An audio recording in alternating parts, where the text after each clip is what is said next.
Hakku gumun lan manehku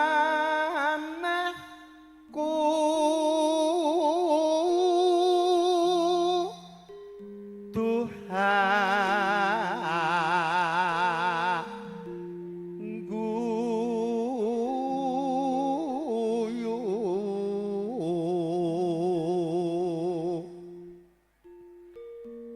iki gending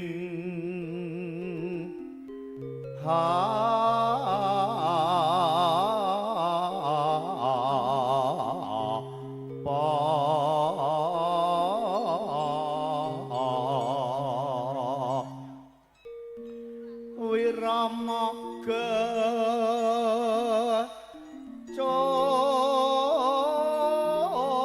coleta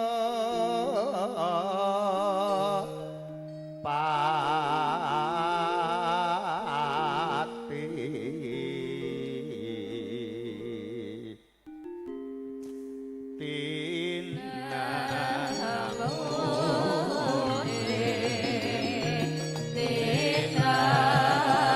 Tinamune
kat langening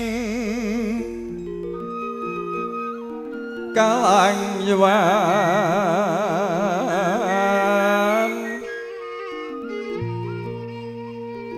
aklar pandam muncar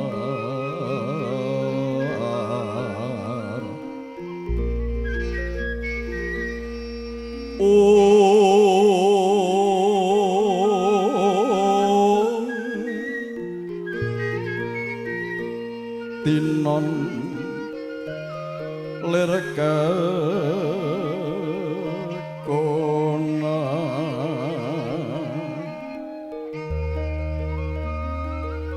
suren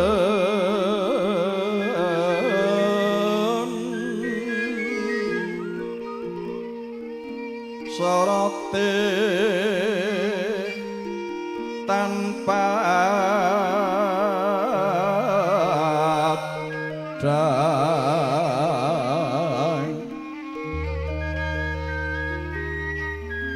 kan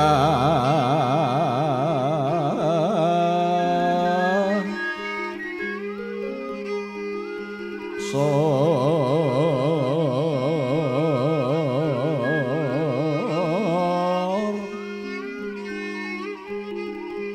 lan pacare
dasare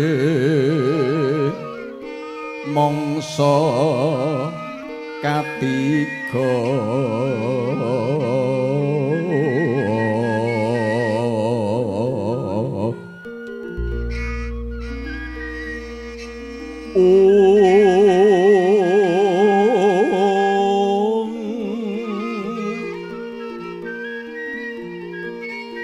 Imoha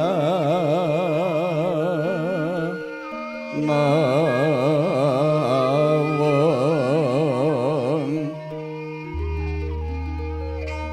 ing ujung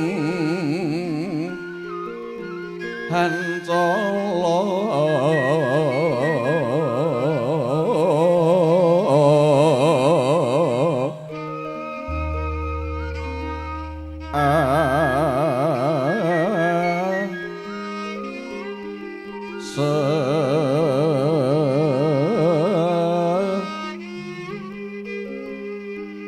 nen karya wigena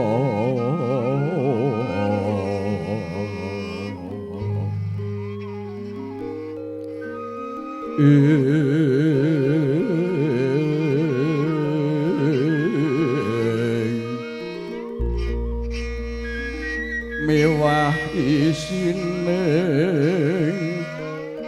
wana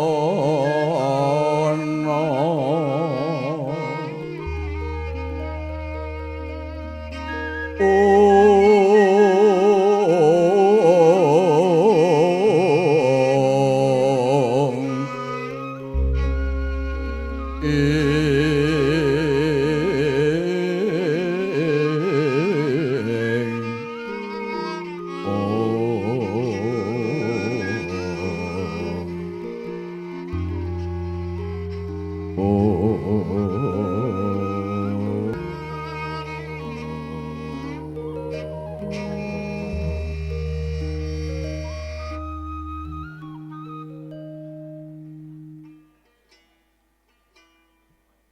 Ing ngarsanipun Mas Lastri monggo kasampataken.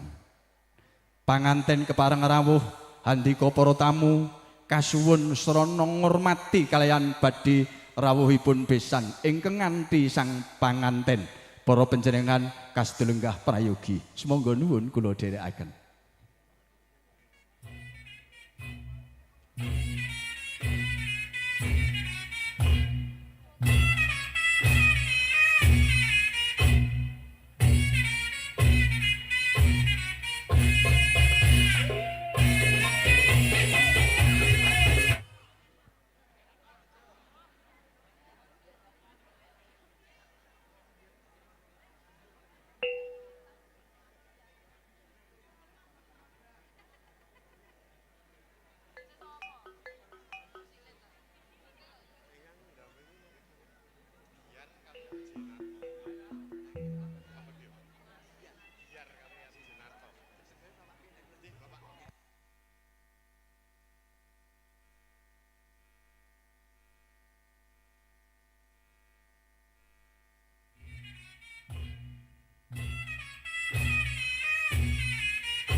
Risang Raja Rahina Sarimbit sampun prapteh humyan para ingkang nganti kepareng wangsul musikipun mbok bilih tasih.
nedya asung panglipur.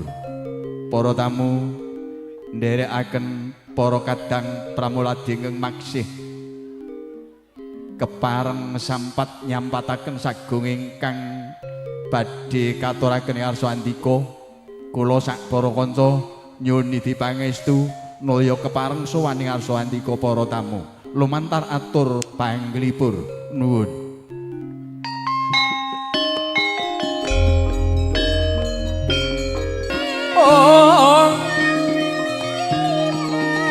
Wong agung mangsah semedi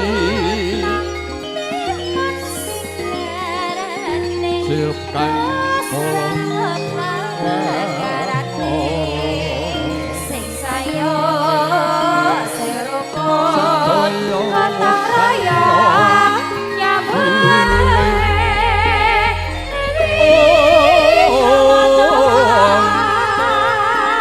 Nabian hari Tunggal songon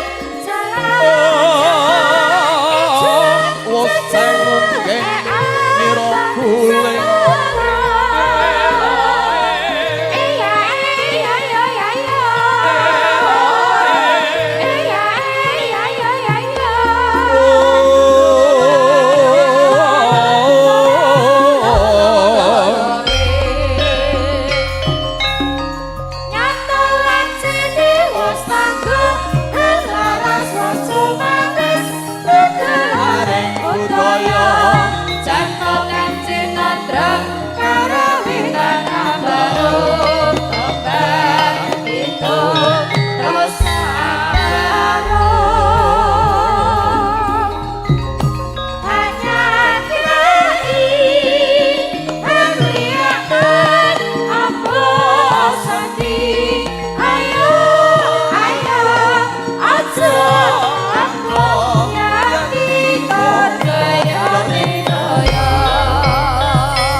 Pametri budaya Jawi paguyuban seni karawitan campur sari sekar langit wingking saking dukuh kembang sari Desa Mriyan Kecamatan Taman Sari Kabupaten Boyolali kapangarsan sesepuh utawi pimpinanipun nggih Adimas Suparmanto. Wanci puniki kasuh dening panjenenganipun Raka Masunaka. Krana nuhune panyuwun pamangku gati nggih Bapak Sukinu, Ibu Susaini. Kene nderekaken lampahing tata cara wisudan pamboyonging Sang Raja sadina linggih Bagus Nuryadi SM lan Warorayu Maria Ratnasari SPD ingkang kadanan ing sasana wisudan boyong Dukuh Gedhong Ijo RT 6 RW kalih Desa Tegal Mulya Kecamatan Kemalang Kabupaten Klaten. Aturune Arsa Andika para tamu Sekar Langit Campur Sari Wanci puniki makarya sareng kalayan Yudi Suara Audio Sound System mije saking Dukuh Jeruk Wangi Desa Tegal Mulya Kecamatan Kemalang Kabupaten Klaten lan dipun lestarekaken dening GVS Gondrong Video Syuting mije saking Dukuh Suden Desa Dragan Kecamatan Taman Sari Kabupaten Boyolali. Sampating para kanca Sekar Langit campur sari estunipun nganti Widowati wonten 3 parandene krana ingkang setunggal nedeng nampi pacoben saged pacoben gerah saking ingkang maha kawasa mila ingkang saged sowan wanci puniki nembe kalih para tamu ingkang kepareng ayo nenggih kawiwitan saking iring kilen penjeranipun ajeng Elida Surya dari Sekar Langit.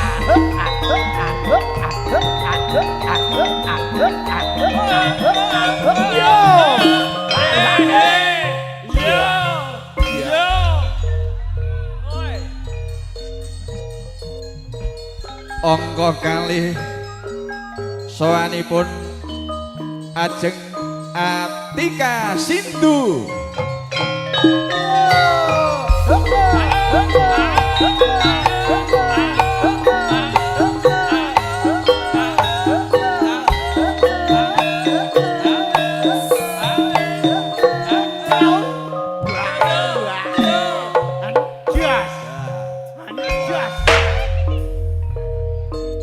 Nyuwunaken pangapunten wonten ngasanipun Bapak Sukinu Ibu Susaini ugi keluarga ageng ing Gedhong Ijo lumantar ingkang kepareng ngaturi kalayan Sekar Langit ajeng niken Sekar Langit nyuwun pangapunten karana nembe nampi pacoben gerah wanci puniki mboten saged sowan milanipun para-para ingkang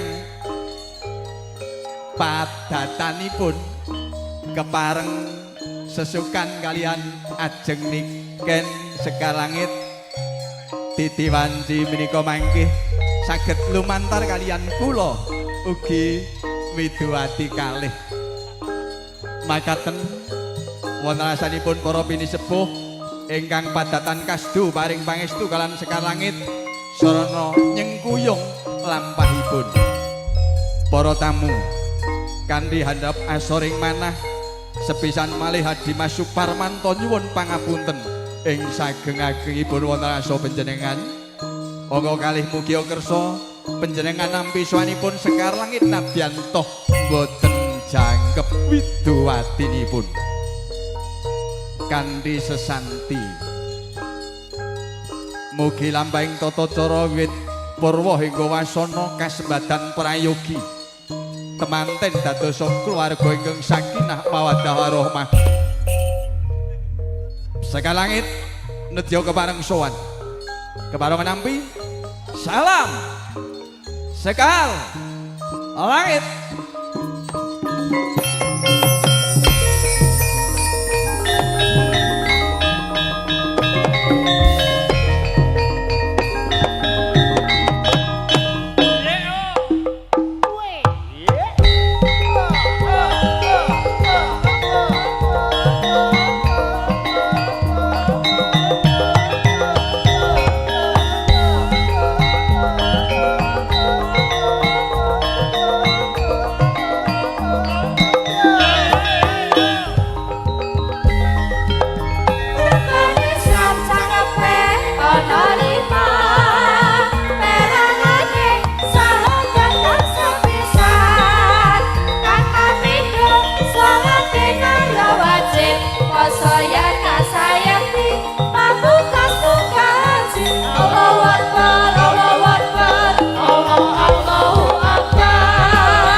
jelajah nagari mubeng tepining samudra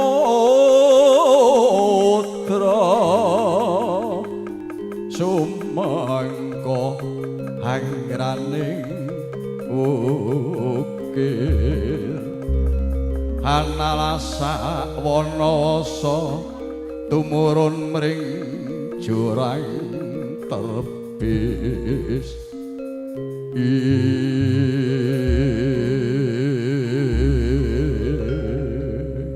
tinar buka srana salam pambuka lagon rukun Islam ginarap slindro patet sanga dening pametri budaya Sekar Langit Campur Sari sampun purna kapiyarsa ngandika para tamu nyarengi para rawuh semanten kathahipun ing kasdu lenggah srana nyugata pansunggatan saking para kadanganing pramuladi ugi nderekaken lampahing tata cara krobongan para tamu kanthi mardika keparenga nulya nampi swanipun Sekar Langit srana ingkang pareng aturaken linanggung rumiyin nenggih panjenenganipun ajeng Elida Surya dari Sekar Langit.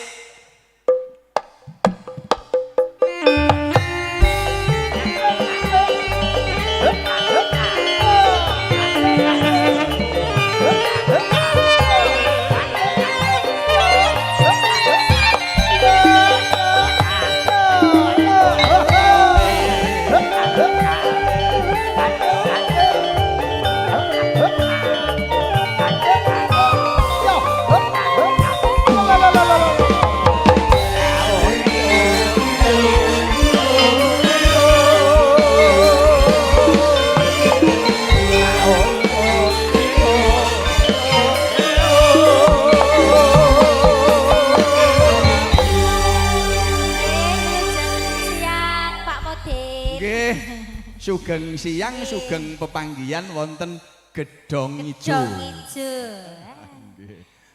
Jan tekan kene tenan. Lah nggih jan pokoke iki gur wingine kae mesti kathah ing lenggah ngoten niku. Jan tenan. Nggih. Lah ngoten niku sering ketemu malah saged dados sedulur. Oh tenan. Dadi akrab. Heeh. Marga tresno kan merga kulino to. Iya anggere Sekar Langit iki anggere nang kene mesti ditresnani. Dadi lho Pak. Yo. Malah iso rumaket to. Iya. Nggih, nika ngaturaken wilujeng siang Nggih. ugi konjuk sedaya tamu Pak Mudin. Nggih. Nika keluarga saking keluarga menika. saking pundi? Saking Pereng Wetan. Nggih, Pereng Wetan, Nggih. Prambanan. Prambanan. Saking Prambanan. Nggih, padha-padha Klaten panjenengan karo Prambanan iki cedhak ora jeng? Kula to? Nggih. Kula senes Klaten. Oh, Wonogiri kok nggih. Wonogiri, Oh, Pak. nggih. Ah iya. Wonogiri ya. Nggih, menika. Nggih. Oh, nggih. Nggih. Sedap. Nggih. Nah, Nggih. Bojo loro. Nggih, nika langsung sampun wonten request saking Nggih. Kasan Pisan to Nggih, ingkang ngersakaken bojo dua. Mangke diaturke, Pak. Nggih, Niki nggih tetep dipun aturaken. Jenengan bawa rugi Nggih. Pak Mudin. Nggih. Ndongaaken kalian temanten. Mugi-mugi samawa. Nggih. Sakinah mawaddah warahmah. Niku wis samawa niku wis napa-napa kecakup jeng. Kecakup, Pak. Nggih. Nggih. Komplit dados Nggih. tunggal. Lamun Sekar sirani ni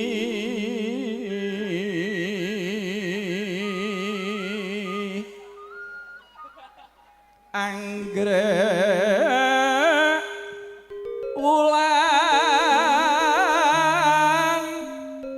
putih memblak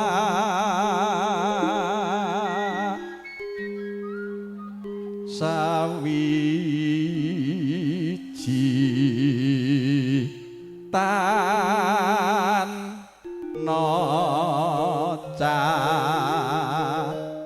cate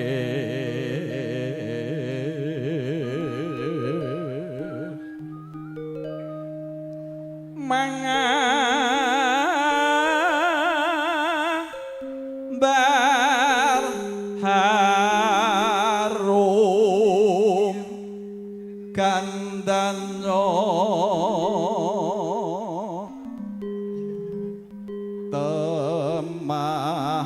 Arya Hasmo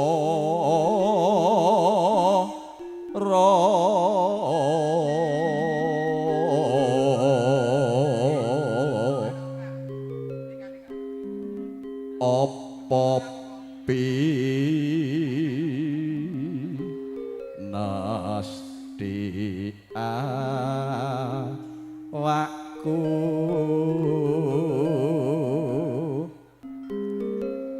gandeng kunco lan mas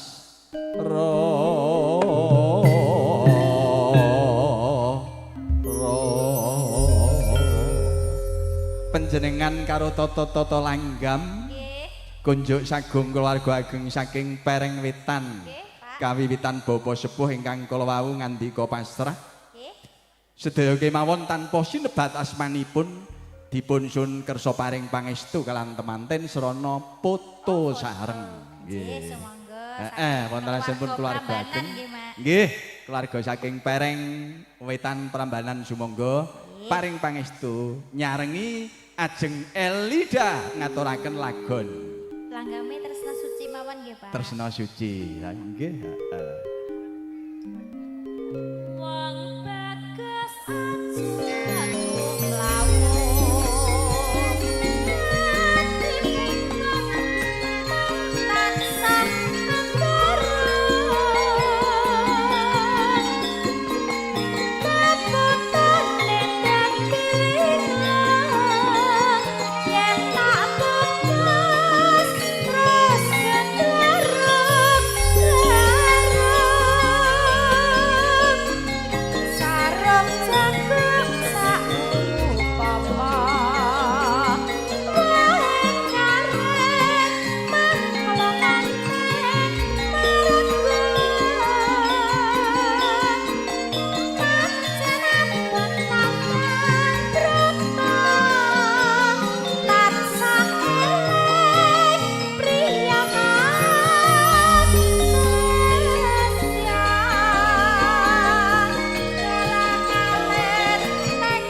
tresna suci langgam ginarap slendro pathet sanga dening Sekar Langit Campur Sari ingkang kepareng ngaturaken ajeng Elida Suryandari nyarengi sagung keluarga ageng saking Pereng Wetan Desa Pereng Kecamatan Prambanan kasdu paring pangestu kelan temanten sarana tedhak gambar pinilih monggo pepilih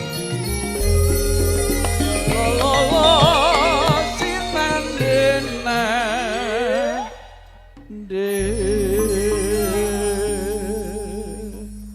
wong bagus aja lembut lawon arti bingung tansah antara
pisan mus manut kalamun patutu pujiku tansah semanggih. Sembah nuwun Pak Muti. Nggih. Sampun katur. Monggo diajeng lenggah malih. Sowanipun Sekar Langit sarana ingkang parengaturaken ajeng Elida Suryandari. Langgam tresna suci linajeng lagon pujiku ginarap Slendra Sanga. Ngambali atur wonten kaswandika para tamu linangkung ingkang ngersakaken sowanipun Sekar Langit saestu krana winatesing samukawis saking Adimas Suparmanto sakulawarga saking Dukuh Kembang Sari Desa Mriyan Kecamatan Taman Sari Kabupaten Boyolali tartamtu mboten saged nuju prana ing ngarsandika para tamu sadarum kanthi andhapasoring manah kulawarga Sekar Langit lumantar kula nyuwun hagenging pangaksama nderekaken sagung para tamu linangkung kulawarga ageng saking Pereng Wetan ingkang kastu paring pangestu kalian temanten sarana tedhak gambar pinilih mongko pepeling utawi poto sareng kanthi mardika panjenengan sakulawarga ageng saking Pereng Wetan panci tanpa sinebat asmanipun setunggal mbaka satunggal parandene panyuwun saking Bapak Sukino Ibu Susaini panjenengan kersa paring pangestu sedaya para tamu nderekaken panjenengan paring pangestu kalan temanten Sekar Langit nedya sowan candhakipun keng keparengaturaken nggih panjenenganipun ajeng Atika Sindu.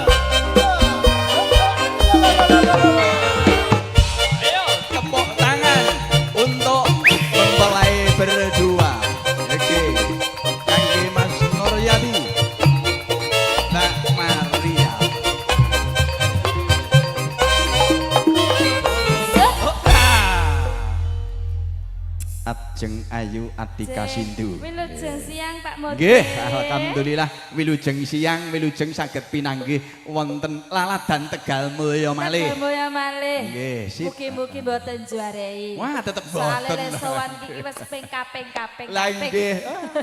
Langkung-langkung Sing menawi warga. rencang-rencang mburi niku. Nggih. Niat omahe iki ten Tegal Mulya. Lah, Nggih, nggih. krungu-krungu kok Tegal Mulya Sekar Langit. Sekar Langit. Tegal Mulya Sekar Langit. Sekar Langit.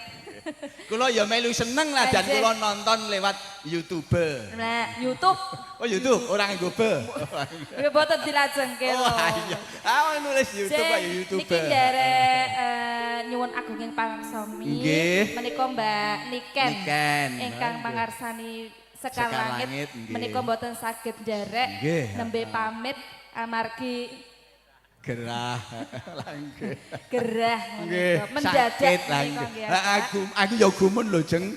Oh, Pripun? wis tata-tata kok le gerah kok ya mendadak ngono Nah, lho. iya lho nggih. Ngoten niku kok. Langge.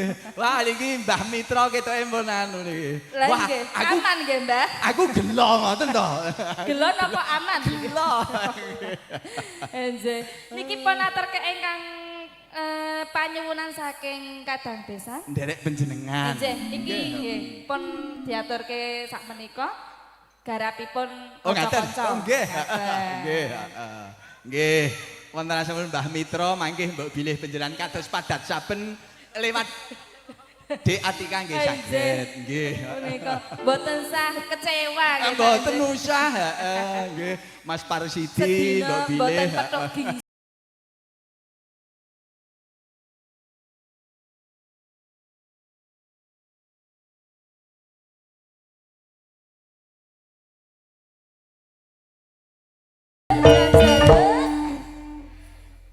Matur sembah nuwun, Nggih, Pak Muti. heeh.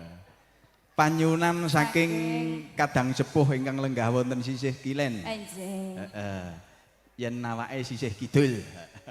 Mriko kidul. Nggih, kaya kula panjenengan. Nggih. Ning Kilen. Kilen, ngersakaken bojo loro sampun pun aturaken. Krana winatosing samukawis saking para kanca mbok bilih bojo loro kirang pas anggenipun ngaturaken lagonipun. Nyun pangapunten mboten kok kurang pas mergi loro.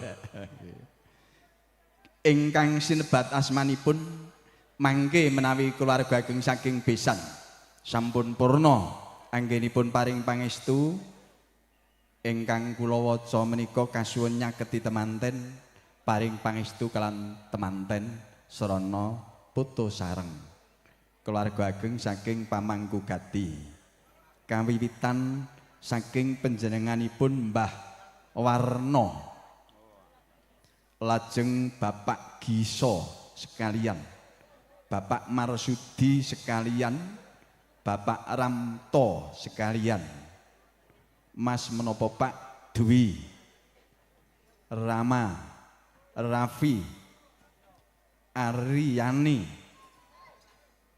lajeng Ruri Habib lajeng Mbah Sarto Gere Tengah Mbah Sardi Dadapan Mbah Reso Ngeringin Mbah Parno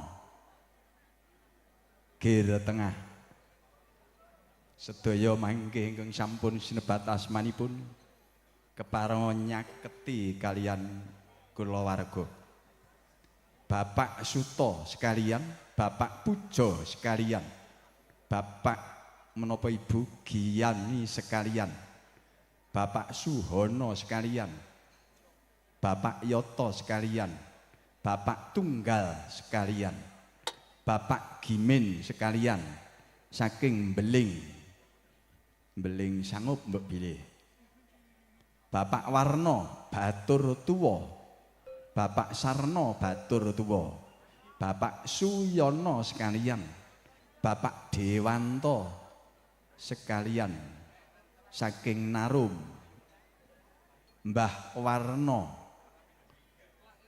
nggih monggo mangke keparenga nyaketi temanten kawurian saking besan ndungkap purna lajeng Mbah Suyatmin sekalian kulawarga saking Sragen Ela menapa Eka lajeng Dwi menawi sedaya ingkang sampun kula sebat sedaya sampun purna lajeng Bapak Kepala Desa Tegalmulya sekalian Ibu Bapak Ibu perangkat desa Tegalmulya ingkang Bapak sekalian Ibu ingkang Ibu sekalian Bapak lajeng muda-mudi sedayanipun lan sedaya kulawarga Sinoman semua alumni MT Gere Tengah lan Gedong Ijo sedaya alumni MT lajeng Bapak Ratmo sekalian Bapak Mardi sekalian makaten panyuwun saking keluarga nyarengi pramuladi swaning ingkang angka kalih wonten pamundutan saking Bapak Suyono ajeng Elida Surya Dari sareng Sekar Langit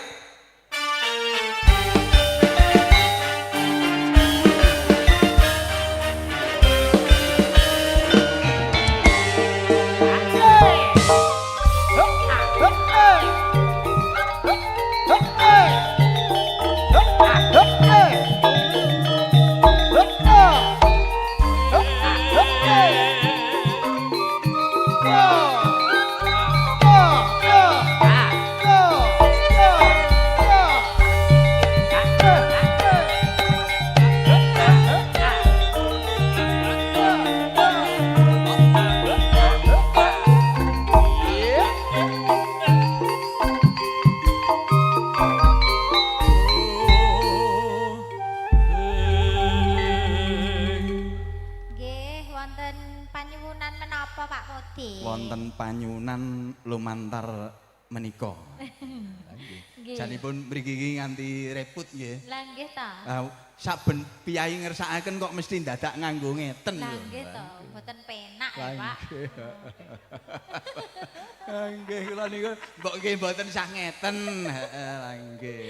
Lah mengke kancane rak ya Mary to ya, Mbak. Lah nggih to, kancane lak nggih terus kudu melu-melu. Wah, alhamdulillah Mbah Mitra pokokipun sakmenika mboten sah jumeneng. Nggih, sembah nuwun. Nggih. Pak. Atusanku aman tri ngoten niku teng kula. Nggih. Menika Lah napa anu to? Mbah Kakung menika lho Mbah kedah Kakung niki, meniku saben tindak pundi mongko midanget kepengin midanget badhe pinanggih Sekar Langit. Wah, Nggih. mesti gangsal atus niku mesti. Tapi kedah mbak niken. Nggih, Oh, kedah mbak mboten- niken. mboten saged disulai to, Yen Mbak. kalih panjenengan kalih Dik Atika ora iso cair. Oh lah ya kok ora iso disulai to, Pak. Jan kula ya. Nggih ndongaaken kemawon mugi Dik niken lek enggal mantun. Nggih, enggal pulih, Kapan-kapan Pak. Sekar Langit teng mriki malih Dik niken sampun siap. Ngoten ha, nggih. Amin. Menika nyuwun ingkang sepisan ngimpi, ingkang angka kalih pamitan. Langgam ngimpi, langgam pamitan. Oh, ngoten. Monggo panjenengan asta. Wah, niki kula sing beto. Nggih, ha kula ngeten-ngeten iki kula mboten nyuwun kok jeng. Tenan, heeh. Nggih, matur sembah nuwun. Nggih. Ngimpirin mawon. Ngimpi rumiyin, heeh. Ah, ya wis. Kaya Sripat. akeh men to ya, Pak. Wah nggih, orang ke lagu kok ya 200 Lah lho. iya to. Mbok ya tambahi. Kak ya terus ngaten. Nggih, Halo? Pak. Pripun? Oh kan tidak Mbah mriko. Mitra, oke. Mbah Mitra. Saya Tetep mboten. nggih. Aku direne Ketok. nggih. Ketok iki anu iso Mboten, iso disulai ketok. nggih, heeh. Ternyata mboten lewat dek niki kan nggih saged cair. Heeh, yo. Nyun sewu, Mbak. Wah, nggih piyai Mbah budaya Mitra, iki nggih. jan. Nggih. Pripun, Pak? Dos pundi dawuhipun Mbah? dipun tenggo. Derek tepang riyen. Heeh. Nggih. Nggih. Mbah Pripun, Mbah? Mbah Mitra badhe dos pundi ngaten jeng panjenengan Terus pundi, jeng. Mbah? Ora le perkara le wibawa. Enak terus do tepateke kaya ngene ngopo iki. Lah rencange panjenengan ingkang anu nedahaken kok heeh lak ya. Monggo, Mbah. Monggo. Lah. Wah, ketoke anu ketoke, Pak. Dos pundi? Aku ora bawa nek pelo ki engko ndak malah kira-kira engko gawe anu rasa iki ki engko eneng ditatus ning kur dadine iki engko ben. Oh. Iki sambel kemangi ning kur. Ngaten. Oh, sambel kemangin ning kur. Kur. Nah, dadi ben adil. Heeh ya siap nggih. Nggih, matur sembah nuwun nggih, Mbah. Nggih, heeh. Mas Sri rezeki dos pundi? Oh. Pak. Langit kula ya Mas Sri rezeki anggit kula ya Mary ngoten lho. Oh, sing pundi to? Mburine panjenengan. Heeh, lah niku. Oh, nggih to. Niki nggih biasane Mbak Niken. Nggih, ha niku nek mboten niken ki ora lega. Heeh. Anu niki kula nyulai Mbak Niken. Non. Jenengan kok. Lah nggih kula nggih maklum nggih wong dereng apal lah. Bibar menika kula apal nggih. Oh, ngaten. Mbah Mitra ingkang Nggih. menika. Heeh.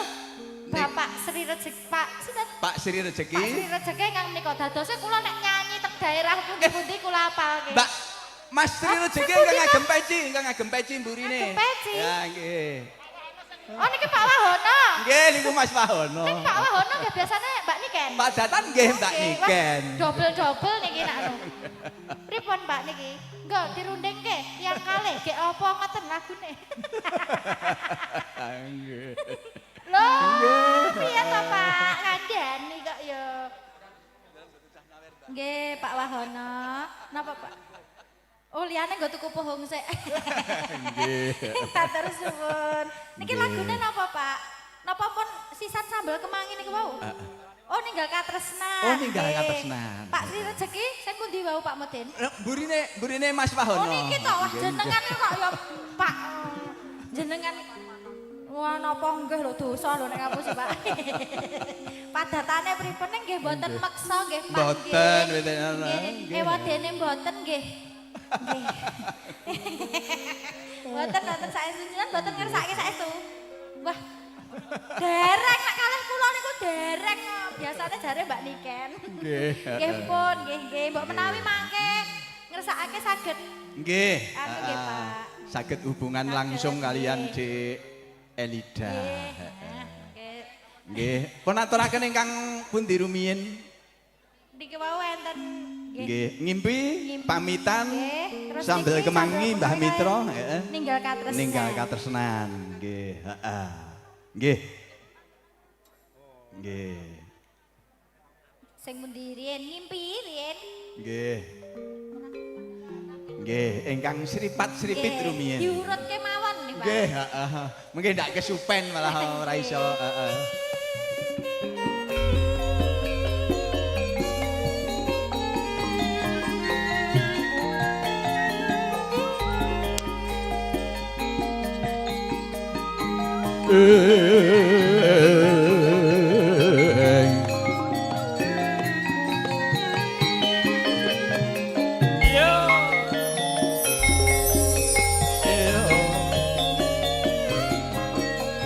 Seripat seripit lembeyan lemrak siwen gandes luas wiragate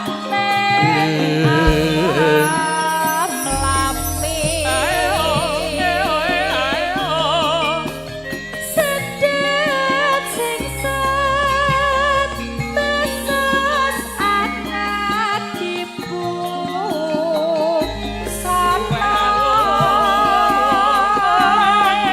dasar ayu paksekanya tanahku jiwa tak cakati aduh mesem sempat matu neres rompang gandeng malah kuyu katon bunga kenyakan rinduhap sari kuciwane kabeh mau amung mimpi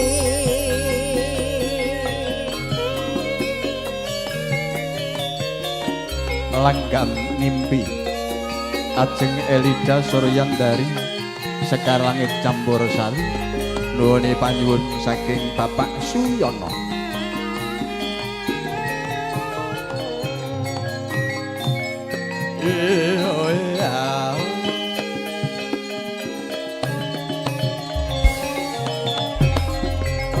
Campur Sari Sekar Langit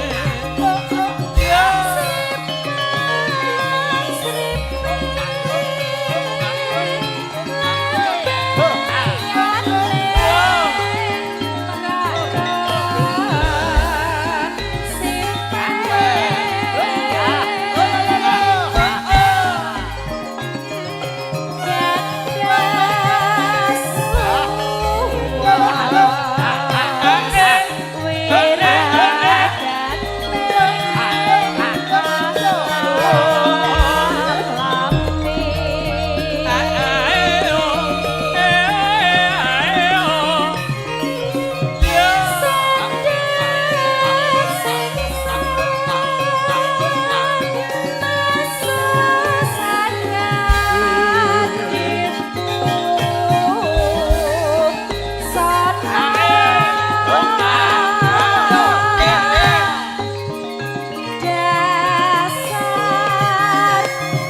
Nggih, heeh.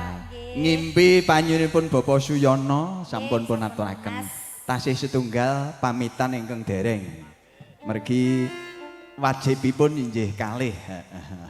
Lajeng panyuwun saking Mbah Mitra wonten menapa jeng kala wau?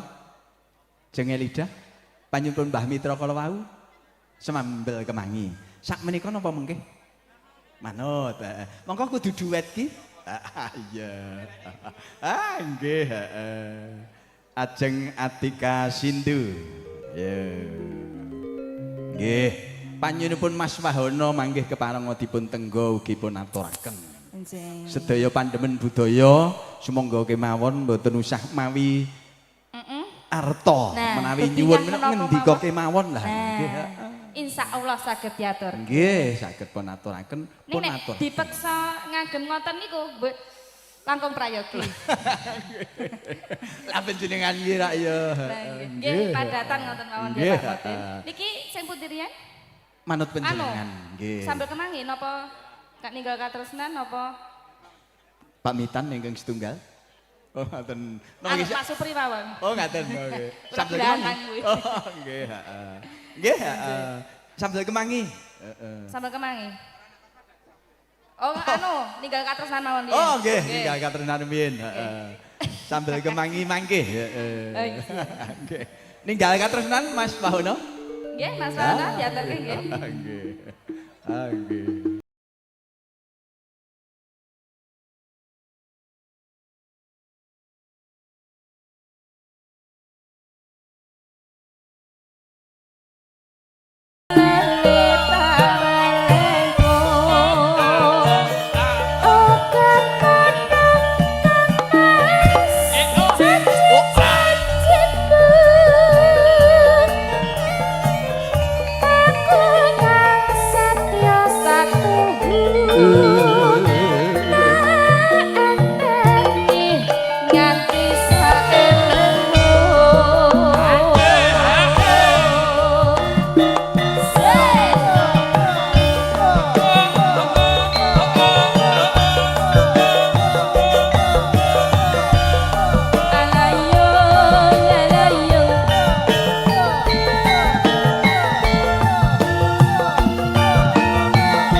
katresnan panyunipun Mas Wahono. Nggih, heeh. Panyunipun tasih kathah, heeh. Sakmenika ajeng Elida lan ajeng Atika. Lah anu tasih wonten sambel kemangi. Oh, nggih. Oh nggih. Kula kinten nek dipun didalke nek pas apa medal daharan. Mboten mengke anu, Mbah Mitra ndak selak kundur. Oh ngoten. Nggih, to? heeh. Oh nggih. Nggih, heeh. Siap. Nggih. Mbah Mitra sing pundi to? Menika ingkang ngagem peci, ngagem kaca tingal. Tingal. Oh, Nah, nggih. menika. Halo, Mbah. Sip. Oh, ya. Mbah Mitra ki selak pengen ngerasake sambel. Nah. Nggih. Sambele awake ora mbak niken terus. Jajal yo ngopo ngono lho. Ah nggih, heeh. Sing Nggih. sing kulino nyambel nembe mumet. Lah nggih, heeh. Nggih, Mbah. Monggo. Nggih. Sambel kemangi. Sambel kemangi.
aja lali kesini.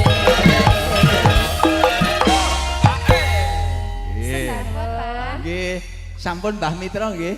Sampun Mbak lunas deh. Nggih, sah tenan. Sambelipun Dek Elida kalih Dek Atika nggih meh sami kalih ngene Dek Niken. Apik niki no. Oh, aduh. Nggih. Apik niki no. Nggih. Anggota Senkom Mitra Polri sekarang diminta untuk foto bersama mempelai berdua. Sekarang. Sak menika Senkom kasuwun paring pangestu kelan temanten Srana Petik Warni. Dereng wonten dawuh saking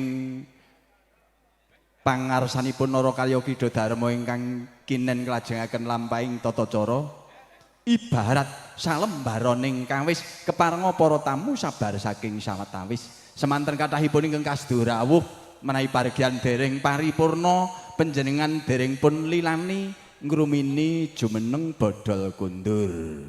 Matur nuwun alhamdulillah wonten asalipun Bapak Haji Sugianto saking Jemawa ugi kepareng-paring pangestu lenggah.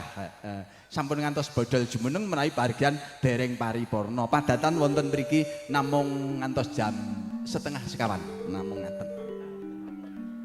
Para tamu nengga kaliyan lampahing tata cara candhaipun Mas Tukul ugi kepareng-paring pangestu kelan temanten. Keparengan nampi maksih sowanipun Sekar Langit. Panyunan-panyunan tasih kathah. Nggih sakmenika kula nderek kemawon nek kula dumuk nyatane ki mau bareng adeg kabeh. Pokoke sing lila legawa ngaturake jumeneng. Ngoten mawon.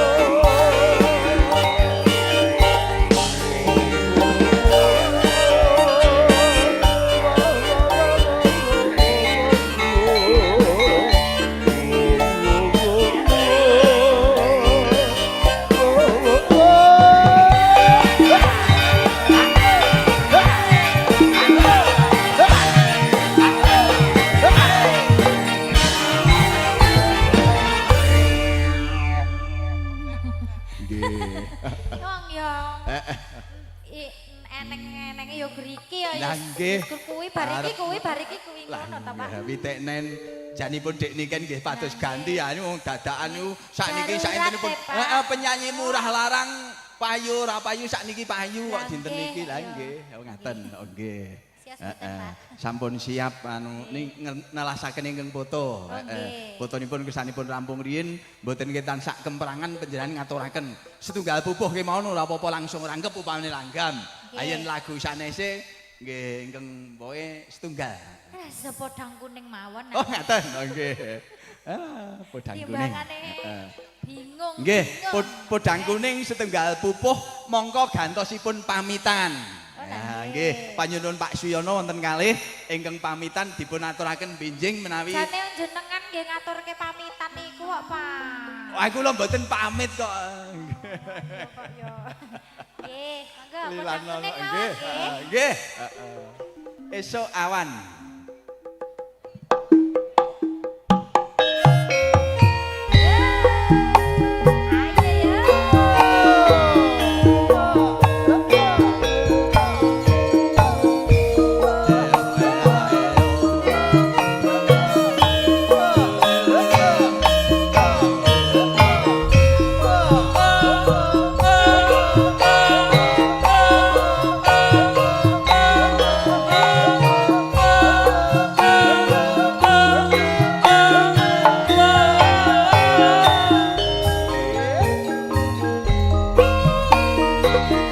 Sedaya Senkom ingkang dereng paring pangestu, sedaya Senkom ingkang dereng pangestu Srana Petik Warni monggo sedaya keparenga minangkani Bapak Ibu keluarga ingkang cinaket saking temanten Sarimbit ingkang cinaket kalian Bapak Sukinu ingkang cinaket kalian Ibu Susaini ingkang cinaket kalian Besan tanpa sinebat asmanipun sedaya mugia kersa foto sareng temanten makaten panyunan.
Nyarengi lan nderekaken keluarga Senkom ingkang paring pangestu lan temanten lampahing tata cara linajengaken. Para tamu sekar langit sawatawis nyuwun pangapunten kepareng semene saking sawatawis. Nyarengi kalayan keluarga ageng ingkang nedeng paring pangestu lan temanten srana tedhak gambar pinilih mangka pepiling. Ing ngarsanipun mantasaning Sang Juru Sembaga panjenenganipun Ibu Suliati Harjarumega saking Sanggarias Karista. Panginten mangke ingkang kasdo paring pangestu srana tedhak gambar pinilih mangka pepiling sampun purna, tegesipun sampun waradin sedaya mandhap saking saksana pinanci kalodhangan wekdal cihna lampahing tata cara kadanan kasumanggaaken murih pratitis lan murih prayoginipun. Wanci puniki Bapak Sukinu Ibu Susaini nedya kepareng kelahiraken si ing manah lumantar panjenenganipun Bapak Suhono Faisal Ahmad. Wonten rasanipun Bapak Suhono Faisal Ahmad kasuwun sampat wonten saksana pinanci nedya minangkani panyuwun pamangku gadih